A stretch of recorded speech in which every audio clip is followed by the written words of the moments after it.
صحیح بخاری حدیث نمبر 1۔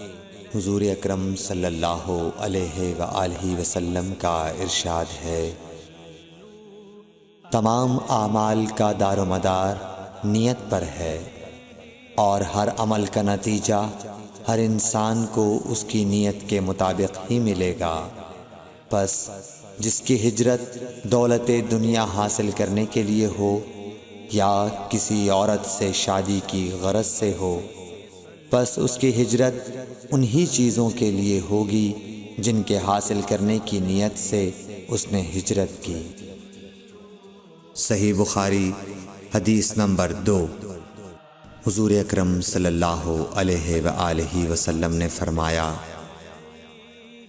کہ وحی نازل ہوتے وقت کبھی مجھ کو گھنٹی کی سی آواز محسوس ہوتی ہے، اور وحی کی یہ کیفیت مجھ پر بہت شاق گزرتی ہے۔ جب یہ کیفیت ختم ہوتی ہے تو میرے دل و دماغ پر اس فرشتے کے ذریعے نازل شدہ وحی محفوظ ہو جاتی ہے، اور کسی وقت ایسا ہوتا ہے کہ فرشتہ بشکل انسان میرے پاس آتا ہے اور مجھ سے کلام کرتا ہے، پس میں اس کا کہا ہوا یاد رکھ لیتا ہوں۔ صحیح بخاری حدیث نمبر 3۔ حضرت صلی اللہ علیہ وآلہ وسلم پر وحی کا ابتدائی دور اچھے سچے پاکیزہ خوابوں سے شروع ہوا۔ آپ خواب میں جو کچھ دیکھتے وہ صبح کی روشنی کی طرح صحیح اور سچا ثابت ہوتا۔ پھر من جانب قدرت آپ تنہائی پسند ہو گئے، اور آپ نے غار حرا میں خلوت نشینی اختیار فرمائی، اور کئی دن اور رات وہاں مسلسل عبادت اور یاد الہی و ذکر میں مشغول رہنے لگے۔ جب تک گھر آنے کو دل نہ چاہتا توشہ ہمراہ لیے ہوئے وہاں رہتے۔ توشہ ختم ہونے پر ہی اہلیہ محترمہ حضرت خدیجہ رضی اللہ تعالی عنہا کے پاس تشریف لاتے، اور کچھ توشہ ہمراہ لے کر پھر وہاں جا کر خلوت گزین ہو جاتے۔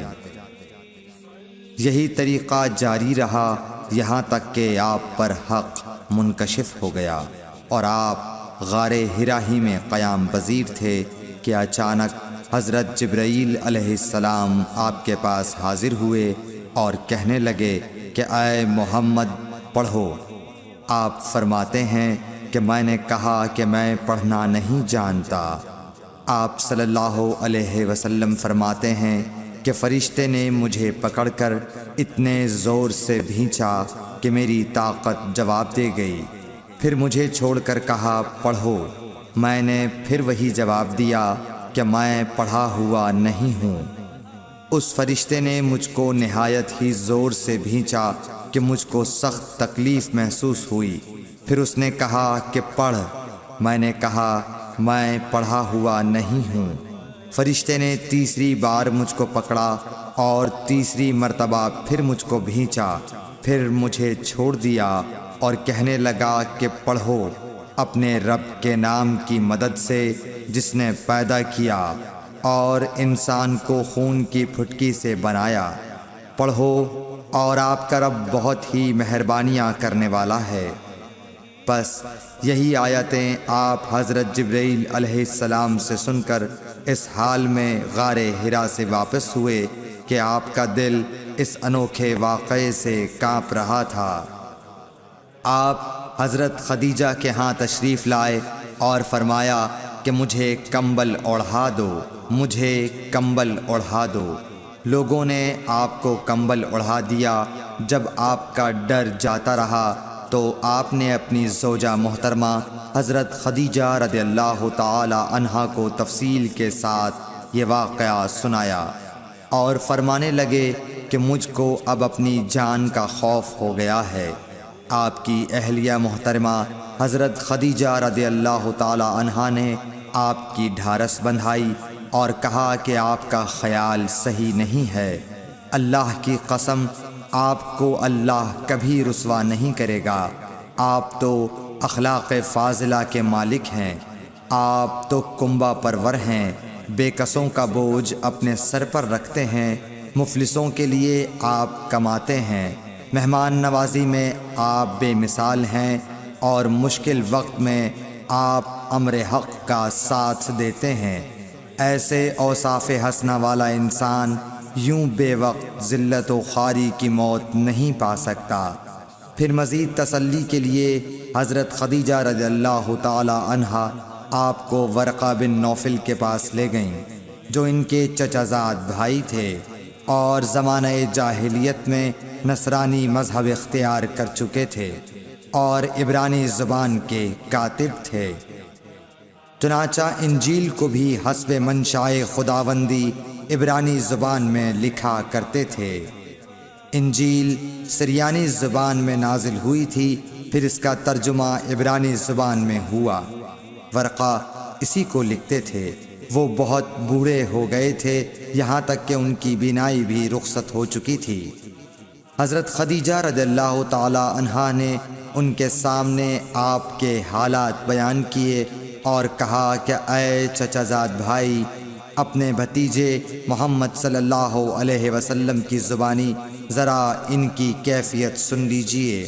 وہ بولے کہ بھتیجے، آپ نے جو کچھ دیکھا ہے اس کی تفصیل سناؤ۔ چنانچہ آپ صلی اللہ علیہ وآلہ وسلم نے از اول تا آخر پورا واقعہ سنایا، جسے سن کر ورقہ بے اختیار ہو کر بول اٹھے کہ یہ تو وہی ناموس معزز رازدان فرشتہ ہے جسے اللہ نے حضرت موسیٰ علیہ السلام پر وحی دے کر بھیجا تھا۔ کاش میں آپ کے اس عہد نبوت کے شروع ہونے پر جواں عمر ہوتا، کاش میں اس وقت تک زندہ رہتا جب کہ آپ کی قوم آپ کو اس شہر سے نکال دے گی۔ رسول کریم صلی اللہ علیہ وآلہ وسلم نے یہ سن کر تعجب سے پوچھا کہ کیا وہ لوگ مجھ کو نکال دیں گے، حالانکہ میں تو ان میں صادق و امین و مقبول ہوں۔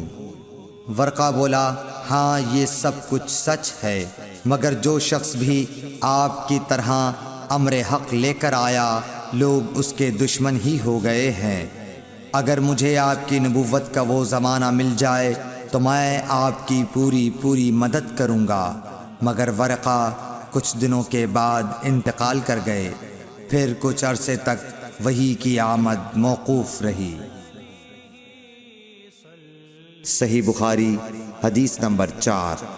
حضور اکرم صلی اللہ علیہ وآلہ وسلم نے وحی کے رک جانے کے زمانے کے حالات بیان فرماتے ہوئے کہا کہ ایک روز میں چلا جا رہا تھا کہ اچانک میں نے آسمان کی طرف ایک آواز سنی اور میں نے اپنا سر آسمان کی طرف اٹھایا۔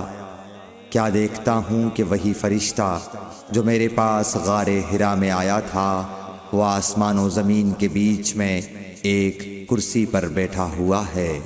میں اس سے ڈر گیا اور گھر آنے پر میں نے پھر کمبل اوڑھنے کی خواہش ظاہر کی۔ اس وقت اللہ پاک کی طرف سے یہ آیات نازل ہوئیں، اے لحاف اوڑھ کر لیٹنے والے، اٹھ کھڑا ہو اور لوگوں کو عذاب الہی سے ڈرا اور اپنے رب کی بڑائی بیان کر اور اپنے کپڑوں کو پاک صاف رکھ اور گندگی سے دور رہ۔ اس کے بعد وہی تیزی کے ساتھ پے در پے آنے لگی۔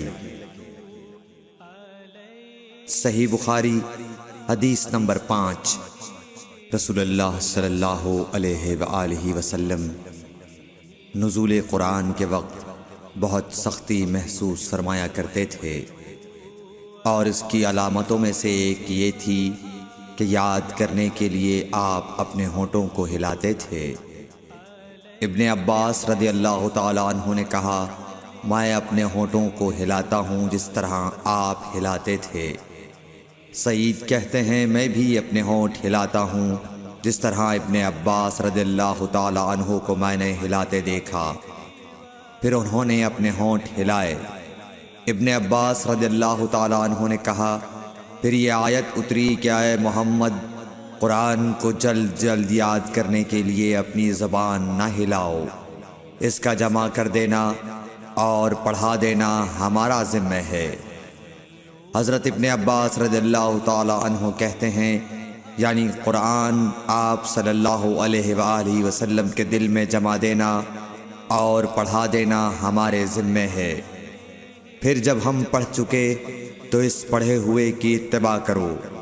ابن عباس رضی اللہ تعالی عنہ فرماتے ہیں، اس کا مطلب یہ ہے آپ اس کو خاموشی کے ساتھ سنتے رہو، اس کے بعد مطلب سمجھا دینا ہمارے ذمے ہے۔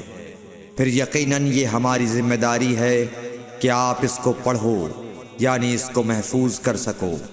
چنانچہ اس کے بعد جب آپ کے پاس حضرت جبرائیل علیہ السلام وحی لے کر آتے تو آپ توجہ سے سنتے، جب وہ چلے جاتے تو رسول اللہ صلی اللہ علیہ وسلم اس وحی کو اس طرح پڑھتے جس طرح حضرت جبرائیل علیہ السلام نے اسے پڑھا تھا۔ صحیح بخاری